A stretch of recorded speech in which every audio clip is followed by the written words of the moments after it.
Asthma বা হাঁপানি ফুসফুসের একটি দীর্ঘমেয়াদী শ্বাসযন্ত্রের রোগ। এর লক্ষণসমূহ কী কী?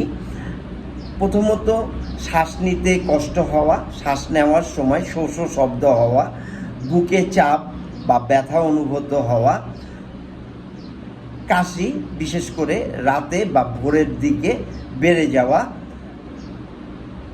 কাজের সময় দ্রুত ক্লান্ত হয়ে পড়া।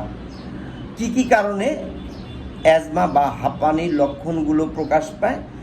বেশি যে কারণে আপনার অ্যাজমা বা হাঁপানির লক্ষণগুলো দেখা যায়, ধুলো বালু ময়লা ও ধোয়া কারণে, অতিরিক্ত ধূমপানের কারণে, অ্যালার্জি, ঠান্ডা এবং অতিরিক্ত মানসিক চাপের থেকে অ্যাজমা বা শ্বাস প্রশ্বাসের সমস্যা হতে পারে, হাঁপানির সমস্যা হতে পারে।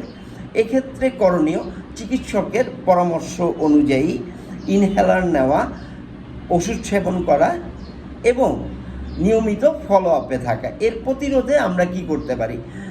অ্যাজমা বা হাঁপানি প্রতিরোধে প্রথমত ধুলো বালি ময়লা ও ধোঁয়া এড়িয়ে চলা, দ্বিতীয়ত সম্ভব হলে ধূমপান থেকে নিজেকে বিরত রাখা, অতিরিক্ত মানসিক চাপ না নেওয়া এবং চিকিৎসকের পরামর্শ অনুযায়ী সর্বদা অল্প অল্প ব্যায়াম করা।